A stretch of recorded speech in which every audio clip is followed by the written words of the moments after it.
Capítulo 6. Fortaleza en San Miguel. Los meses previos al golpe de Estado. Perón tenía 77 años al regresar a la Argentina y estaba convencido de que si Dios le había permitido hacerlo, también le iba a permitir completar su misión. El 23 de septiembre del 73 se realizaron las elecciones presidenciales tras las renuncias del presidente Cámpora y el vicepresidente Solano Lima. Perón estuvo muy cerca de invitar a Ricardo Balbín, referente de la Unión Cívica Radical, para que lo acompañara como vice, pero las internas de ambos partidos lo impidieron. Entonces optó por alguien que no estuviera asociado a ningún sector interno. Su esposa, María Estela Martínez, Isabelita, así surgió la fórmula Perón-Perón, que vencería con el 62% de los votos. Sin embargo, el destino hizo trampas y el 1 de julio del 74, Perón murió. ¿Cuál era realmente la expectativa de gobernabilidad que podía generar Isabel en un gobierno tironeado por violentas reacciones que al propio Perón le había costado mucho controlar? Su apariencia débil, su escasa experiencia política y su condición de mujer en la machista sociedad de los años 70 no la ayudaban. Y si bien para ese momento el pacto social, ideado por Perón y ejecutado por el entonces ministro de Economía José Bergelbard, había dado frutos, comenzaban a insinuarse las primeras dificultades económicas. Los sectores empresarios realizaban aumentos encubiertos de precios y maniobras de acaparamiento y mercado negro. La Confederación General del Trabajo, CGT, que era garante del pacto, estaba hackeada por segmentos combativos, ¿no?, que obtenían aumentos por encima de la pauta oficial. El incremento del precio del petróleo y la presión sobre el dólar completaban el cuadro. Muerto Perón, las fuerzas de la reacción, aconsejadas por el Departamento de Estado estadounidense, estaban en condiciones de clausurar lo que para ellos era una peligrosa experiencia populista. La violencia fuera de control. El gobierno de Isabel estuvo signado por la violencia ejercida tanto por la guerrilla como por las bandas paraestatales de la AAA. Cabe aclarar que no existió una organización única llamada así. Bajo ese nombre se realizaron una docena de asesinatos de alto impacto entre agosto y septiembre del 74 y lo impusieron como símbolo del terror. Y luego fue armándose una suerte de federación de bandas de derecha integrada por grupos fascistas, policías y matones sindicales. Se cree que, en la mayoría de los casos, sectores de inteligencia del ejército y la marina dictaban la doctrina de guerra y proveían armas y explosivos. Su primer objetivo fue atacar la zona intermedia o blanda, aquella de contacto entre la población civil y los grupos armados, sectores de la población en los que la guerrilla despertaba cierta simpatía y podían brindarle algún tipo de apoyo. El segundo objetivo era profundizar el estado de conmoción y caos que se vivía a fin de que aumentase el descontento sobre el gobierno civil y esto motorizara el regreso de los militares para imponer orden. Tan clara fue la estrategia que el día después del golpe el accionar de la AAA finalizó. Los jesuitas en la mira. Universidad Jesuítica del Salvador, caldo de cultivo de gran cantidad de bolcheviques. ¿No es eso sinarquía pura? Así rezaba el epígrafe de una fotografía sobre la Compañía de Jesús aparecida en el número 31 de la revista El Caudillo. Esta publicación nació en noviembre del 73 y, según la investigación del periodista Adrián Murano, tenía como misión difundir la doctrina ideológica que alentaba a las patotas parapoliciales de la AAA, disparar palabras inflamables en un país regado de pólvora, celebrar la muerte del enemigo y, en ocasiones, marcar a futuras víctimas. En sus páginas se expresaban la Juventud Peronista de la República Argentina, JPRA, vinculada a José López Rega, la Concentración Nacional Universitaria, CNU, la Alianza Libertadora Nacionalista y algunas veces grupos de la Juventud Sindical Peronista, JSP. Se financiaba con avisos del Ministerio de Bienestar Social y su lema editorial era una abierta declaración de guerra. El mejor enemigo es el enemigo muerto.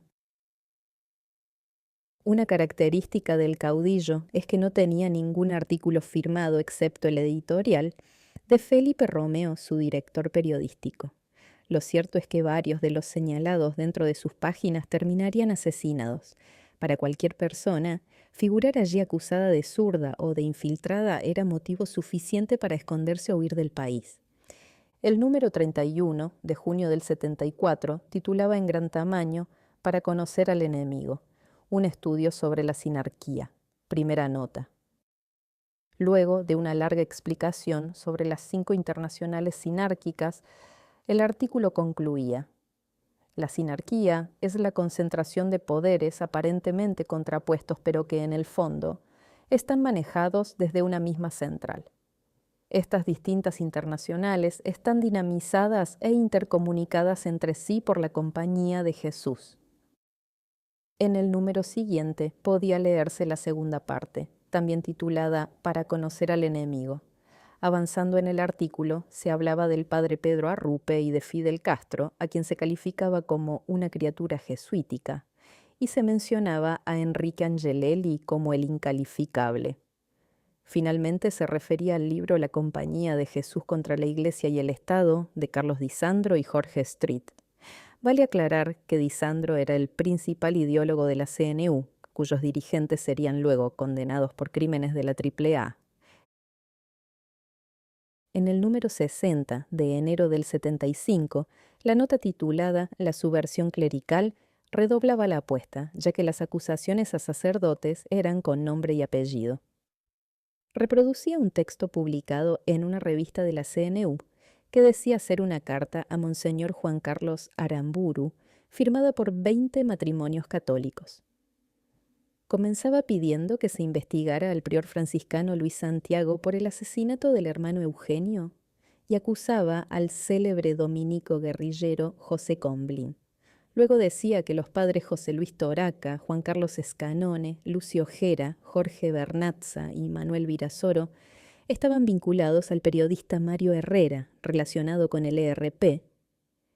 El Departamento de Teología de la Universidad del Salvador organiza campamentos de preparación de guerrilleros donde van los padres Constable, Luzzi, Casabuena, Petty, etc. Los padres nombrados anteriormente están en contacto con Firmenich y Bacanar Baja. Afirmaba que el padre estadounidense George Haas, rector de la Universidad Jesuita de Salta, estaba en contacto con Salvador Allende en Chile y con el grupo Escanone Haider, y finalizaba sosteniendo que la subversión clerical es la más peligrosa de todas las formas de subversión. En ese momento, ningún tipo de amenaza, por más disfrazada de noticia periodística que estuviera, podía ser tomada a la ligera. Mucho menos aquellas que venían con la firma de la CNU, un grupo que, a enero del 75, ya había cometido más de 20 asesinatos en La Plata y alrededores. Lo prioritario, sobrevivir. Las notas en El Caudillo representaban un formato de amenaza nada sutil de los grupos de ultraderecha identificados con el accionar de la AAA. Y si bien no aparecía el nombre de Jorge Bergoglio, algunos de los padres mencionados, como Juan Carlos Escanone, Jacinto Luzzi y Lucio Gera, formaban parte de sus vínculos más cercanos. El padre Arrupe le había pedido al nuevo provincial Bergoglio que se ocupara de cuidar a los miembros de la compañía. La palabra cuidar abarca aspectos muy distintos: espiritual, psicológico, laboral, etc. Pero cuando la frase está dirigida a cuidar que no los maten, cobra una dimensión dramática para la cual casi nadie está preparado. Seguramente, verse ante tamaña responsabilidad, cuidar la vida de los jesuitas a su cargo, no se hallaba entre los cálculos de Jorge Bergoglio, pero tuvo que asumirla y actuar en consecuencia. Muchas veces lo hizo con gran tacto y sabiduría, y otras, como pudo. Claro que no todos los protegidos lo sintieron así. Algunos tomaron sus decisiones como una indebida intromisión en su forma de pensar y actuar, e interpretaron las medidas de protección como una sanción. En Yo, argentino, Armando Puente, señaló: Bergoglio consideró que eran tiempos en los que lo prioritario era sobrevivir y evitar que los paramilitares asesinaran jesuitas o pusieran bombas en sus centros. A partir de entonces dejaron de celebrarse las jornadas interdisciplinarias y de publicarse el boletín del Centro de Investigación y Acción Social, que para los grupos de ultraderecha y los militares eran nidos de zurdos. Entre las medidas que tomó Bergoglio se encontraba clausurar las experiencias de comunidades de base, haciendo que los sacerdotes regresaran a vivir en las residencias jesuíticas. De ese modo, el Colegio Máximo en San Miguel fue una suerte de fortaleza donde resguardar a los miembros de la orden. A algunos jesuitas los envió al interior profundo, donde podrían estar más seguros. A otros directamente los sacó del país. Manejó la situación dentro de sus posibilidades, aún a costa de algunos disconformes o enojados. Pero gracias a su intervención, la Compañía de Jesús llegó al retorno de la democracia en 1983 sin ningún muerto ni desaparecido. Quizás el 50% de esa realidad pueda asignarse a la suerte, pero es indudable que el otro 50% se debe a la conducción de Jorge Bergoglio. Él no habla sobre estos temas, pero algunos de aquellos a los que ayudó sí comenzaron a hacerlo. La cosa no era broma. El sacerdote jesuita español, José Luis Carabias, nacido en Andalucía, siempre vivió en estado de compromiso con los pobres. A fines de los años 60, comenzó a trabajar con las ligas agrarias en Paraguay para organizar a los campesinos en cooperativas. Un día me alzaron en una camioneta policial y me arrojaron en el pueblo argentino de Clorinda. Nunca podré olvidar la fecha, fue el 5 de mayo del 72. De ahí fui a trabajar en los obrajes de la provincia del Chaco, donde formamos un sindicato de hacheros, gente muy explotada, muy maltratada, pero fui corrido con amenazas de muerte. En 1974 llegué a la provincia de Buenos Aires. Vivía en el Colegio Máximo de San Miguel y como hablaba bien el guaraní, trabajaba en la villa con los paraguayos. Eran los años de Isabelita y el superpoderoso José López Rega. Poco después del asesinato del padre Carlos Mujica, en mayo del 74, Jorge Bergoglio me convocó para conversar. Cuando nos reunimos, me dijo que tenía malas noticias. La AAA nos había amenazado de muerte a mí y al padre Francisco Yalix. Yo consideré que en ese momento no valía la pena hacerse el héroe. En los meses anteriores habían matado a mucha gente. La cosa no era broma. Decidí hacerle caso a Bergoglio y salir del país. Pero antes de marcharme de la Argentina, quería despedirme de mis muchos amigos del Chaco. Viajé a Resistencia y después de un día de reuniones, al anochecer, junto con la religiosa María Elena, con la que habíamos puesto en marcha el sindicato de hacheros, nos detuvo la policía. Después de fotografiarme como un delincuente sujetando un cartel con un número y de tomarme las huellas digitales, a media mañana del día siguiente me dejaron libre con la orden expresa de que me fuera inmediatamente del país. Volví a Buenos Aires para abordar un vuelo. 3 días más tarde lo hice. Estoy con vida gracias a Bergoglio. Domingo de Pascua. El ex jesuita Jorge Escuro narra cómo fue que el actual Papa Francisco en 1975 salvó a la plana mayor de los jesuitas de Uruguay, que había sido encarcelada por los militares.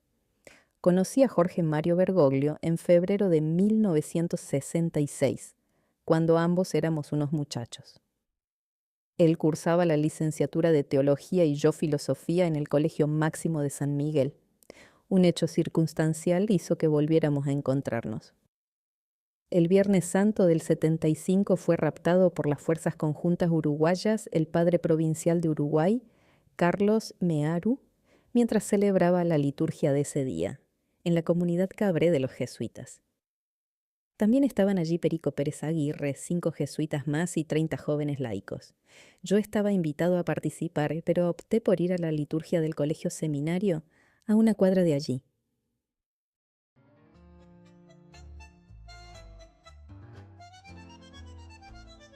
¿Estás disfrutando este texto? Si te emocionó, te hizo pensar o te despertó alguna pregunta, ayúdame a seguir compartiendo la historia argentina. Suscríbete al canal y regálame un like. Es chiquito para vos, pero enorme para mí. Mil gracias.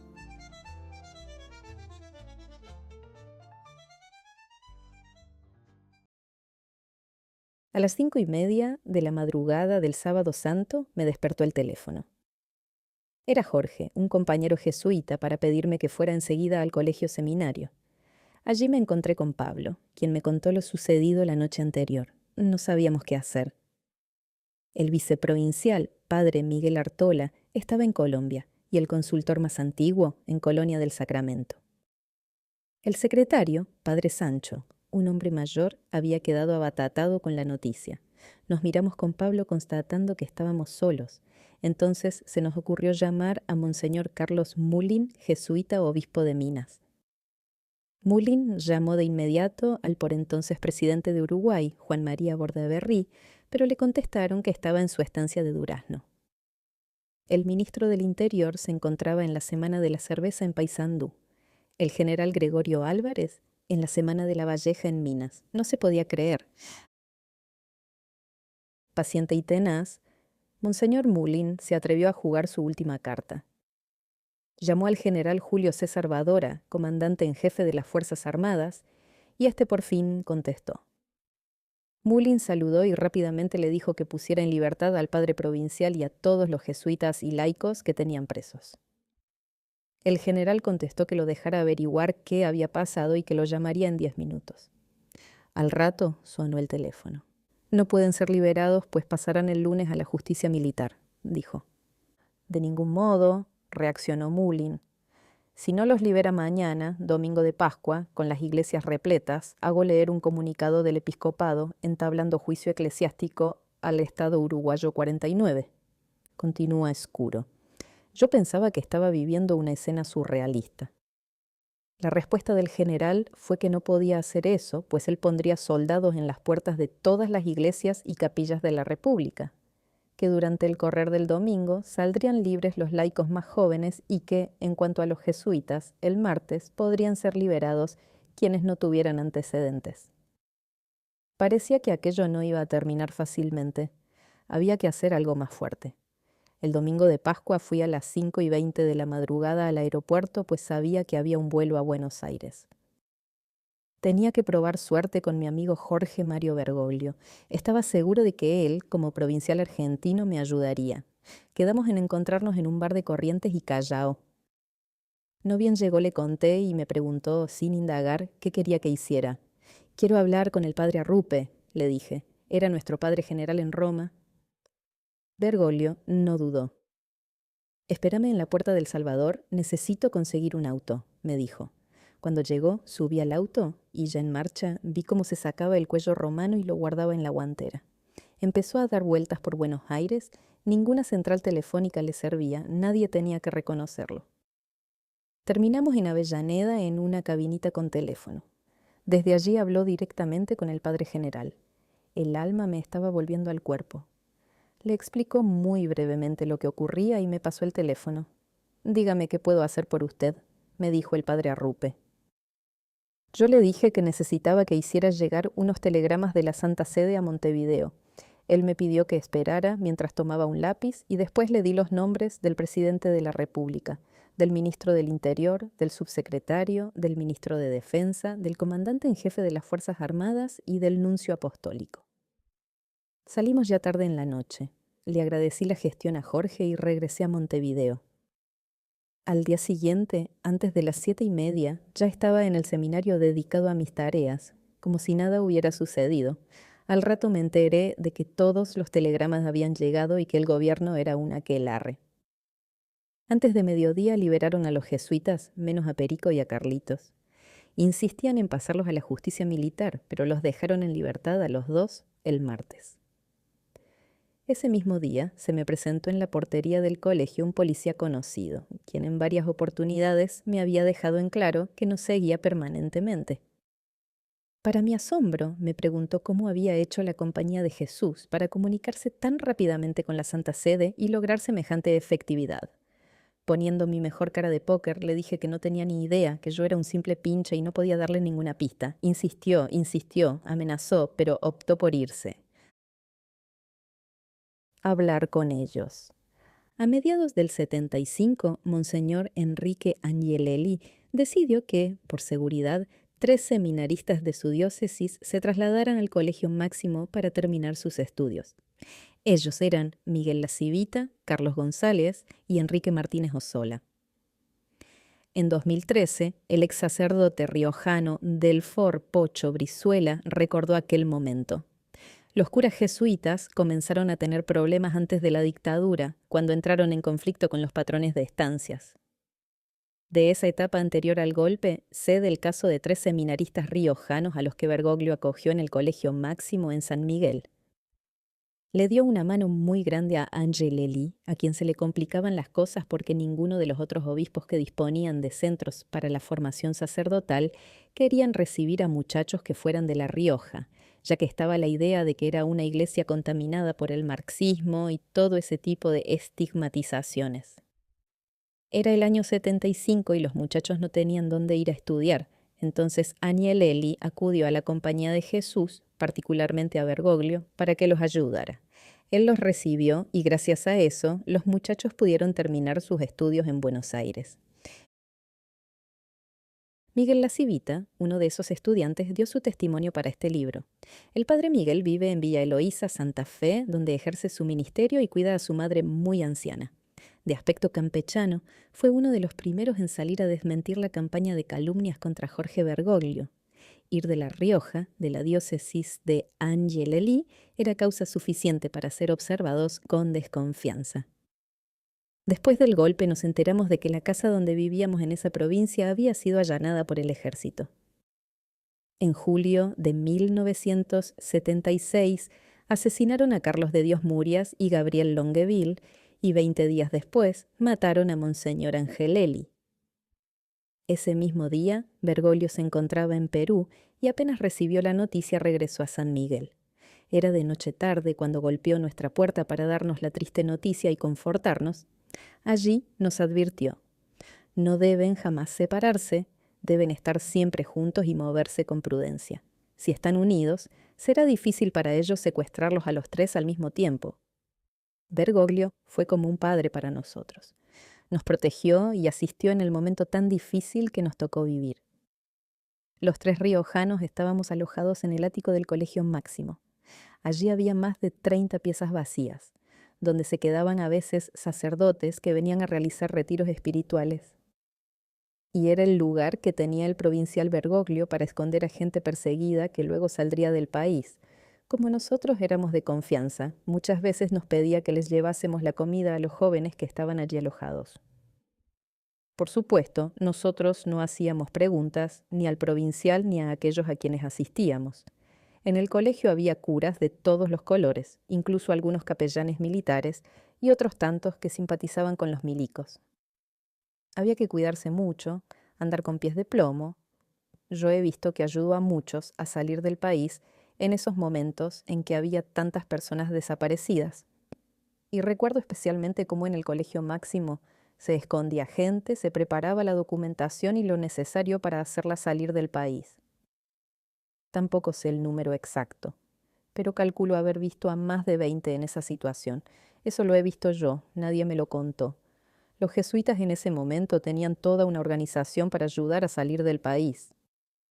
Nombres no podría dar, ya que no preguntábamos nada, solo éramos testigos y colaborábamos a nuestra manera. Yo creo que no darnos datos también era una forma de protegernos que tenía el padre Jorge. Sí me acuerdo de una vez que les llevé la comida a su oficina y estaba hablando, creo que con un brigadier, pidiéndole por Sergio Gobulín. Cuando el milico se fue y volví a entrar, me lo encontré vomitando en el baño.